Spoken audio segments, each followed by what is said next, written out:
Are you ever working on a project with teams from around the world and you have to follow up on tasks?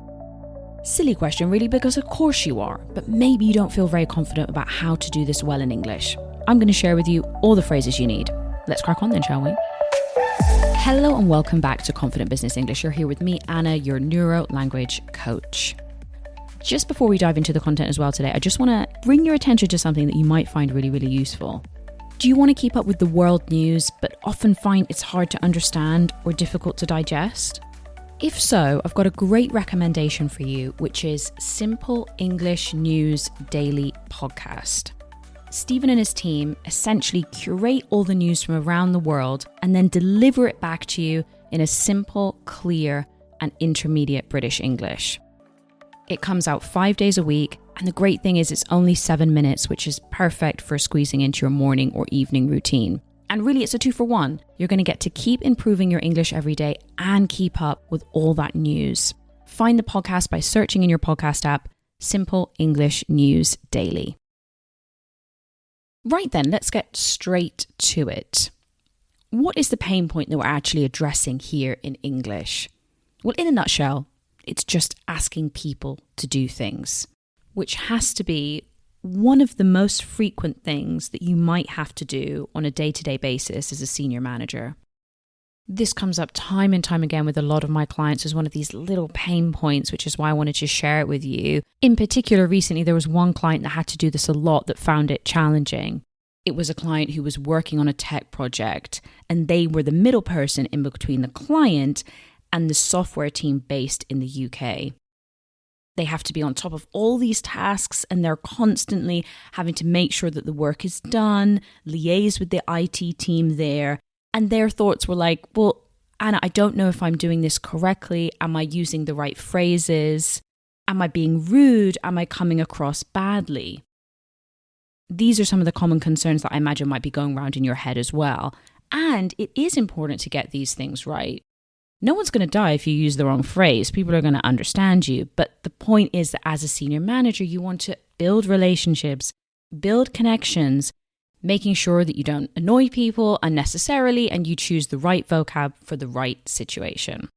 Even though it seems like a small thing, it can make a difference to how your communication comes across overall. I guess that leads us then to the next question, which is how do you get people to do things? Well, that's $1 million question in itself. But if we're talking about the vocabulary specifically, you can either do it in 2 ways. You can ask somebody a question. Are Confident Business English classics? Can you? Could you? Would you mind? Would it be possible to? Would you be able to? If we want to add a little touch of politeness, we could say, could I ask you to? May I ask you to would be the most polite. But you can also throw in a statement. It would be great if you could. I would really appreciate it if you could. I would be very grateful if you could. You know us Brits, we like to lay it on a little bit thick.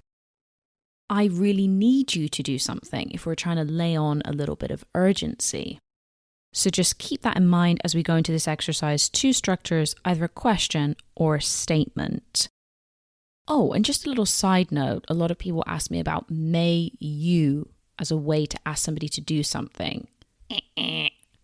Not this time, I'm afraid. I would understand you, but we don't actually use it, so you can forget about it. May I ask you to do something? Yes. May you do something? No. Let's move on and look at the 4 phrases that we're going to use for different situations. And we're going to go from least urgent to most urgent. Here's the context then, and we're going to bring this story throughout all of our different scenarios today. You're working in your office, wherever you are, and you're working with your team in the UK. Brenda is your project contact in the UK, and you need to speak to Brenda because you need to find out if there has been an update from the finance team. You had been speaking with Simon about it last week, but you just want to find out if there's been any news. It's not particularly urgent, you just want to give them a little bit of a nudge. A nudge is a great word, and it just means like a small push, a gentle reminder. Literally, it's like tapping somebody with your elbow. So Brenda and the team just need a little bit of a nudge. And the phrase that we're going to use for this is to check in with someone. Remember, this is not super urgent. This is like a soft follow-up. Let me give you some examples with some different structures, and I'm going to leave a little gap afterwards so that you can practice. Brenda, could you check in with Simon and find out if there's an update?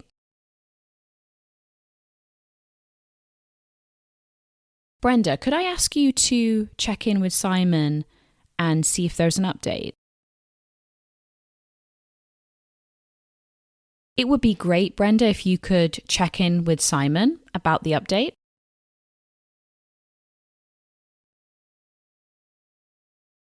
Also, a beautiful, relaxed and polite deadline to give somebody in this situation would be when you get a chance or when you have a chance. Brenda, when you have a chance, could you check in with Simon and see if there's an update? All right, we move up to the next level, our classic, our essential follow-up. Let's imagine this time, same project, you're going to be speaking with Brenda again, lucky you. However, this time you're waiting for a response from Tim in the IT team. You need to know whether a certain feature can be changed or not, and you had a conversation with him last week, but you haven't heard anything back from him. Tim's just one of those colleagues. I'm sure you can imagine somebody in your head right now where you're like, if I don't follow this up, I'm never going to get a response. So you're going to have to go through Brenda. That's the fact of the matter. It's not super urgent, but it is important because the deadline for this phase is coming up and we need to know so that we can plan accordingly. Here you've got a couple of really common structures to follow up with somebody, to follow up on something without naming the person, or the hybrid, which is very popular and very common, to follow up with someone on or about or regarding something. Here are some examples. I'm going to leave a gap. Repeat after me if you can. Brenda, could you follow up on the feature change? When you get a chance, would you mind following up with Tim? Brenda, could I ask you to follow up with Tim about the feature changes? It's just the deadline is coming up pretty soon. I'd really appreciate it actually, Brenda, if you could follow up with Tim on the feature changes.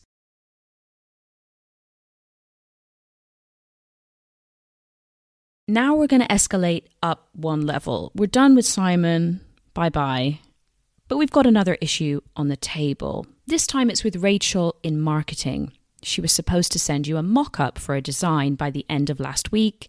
It's now a few days past the deadline and you really need this because this task is dependent on other tasks in the project. So you need to get Brenda to chase Rachel. To chase, this is where we move into the land of a little bit more urgency. It's interesting because in my experience, a lot of professionals feel uncomfortable using this word. Perhaps you don't want to come across too rude, but this is absolutely the natural way that we would use if we want to apply a little bit of pressure. We're going to practice just to chase someone for something, and to chase somebody on something. Here are some examples. Repeat after me. Brenda, can you chase Rachel, please?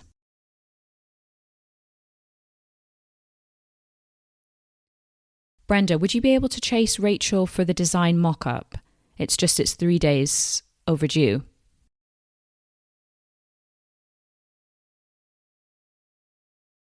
Brenda, I need you to chase Rachel on the design mock-up, if you don't mind. It's just she was supposed to send it to me last week. Last but not least, let's escalate even further. And this is for the most urgent things. And this is where we start pushing people. Not literally, of course, but figuratively. We're back with Brenda, lucky us, but this time it's a much more pressing situation. The project you're working on has had a few overruns, which needed to be approved. You sent the business case to Michelle last week. She's the project director, but you haven't heard anything back from her. And honestly, you're freaking out a little bit because you need this decision. Otherwise, your team can't get on with the work. and that's going to cause future delays. So you really need to know if the budget was approved or not. Here we're going to practice to push somebody to do something and to push somebody for something. Let's give Brenda a little bit of healthy pressure. Poor Brenda, she's got a lot of things on her plate this week. Here are the sentences. See if you can repeat after me. Brenda, could I ask you to push Michelle to give the approval as soon as possible? I really need you to push Michelle for the approval as soon as possible. Sorry to ask, Brenda, but I would really appreciate if you could push Michelle to approve the budget as soon as possible. You may notice that little touch there, which was sorry to ask. That's a lovely way to front a sentence where you're chasing somebody again. And you could even say, I'm sorry to ask again, but could you push Michelle for a decision? That is a roundup then of the key phrases you can use to follow up in different points of urgency. And let's recap with the phrases side by side so you can really see the difference in terms of the tone. We're just going to use invoice as an example. Brenda, when you get a chance, could you check in with John about the invoice? Soft, nice, no worries.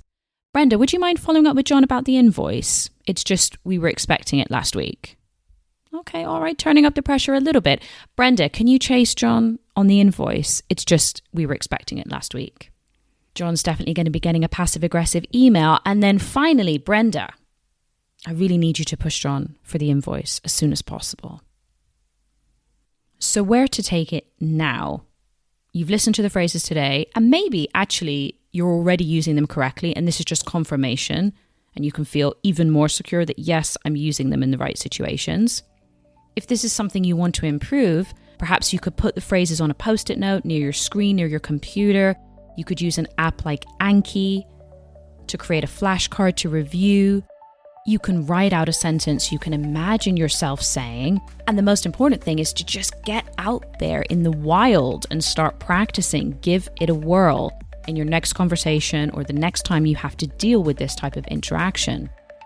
I hope you found that episode useful and it gave you even just a little bit of a confidence boost. I'll be putting the phrases I've talked about today in the newsletter, and you can also get the full transcript. If you want to get your hands on that, sign up and become a member of Confident Business English. The link is in the show notes. Thank you, as always, for squeezing in this session in your busy day, whether that's in the morning or the evening. It's been great to be with you, and I look forward to continuing next week. Bye-bye.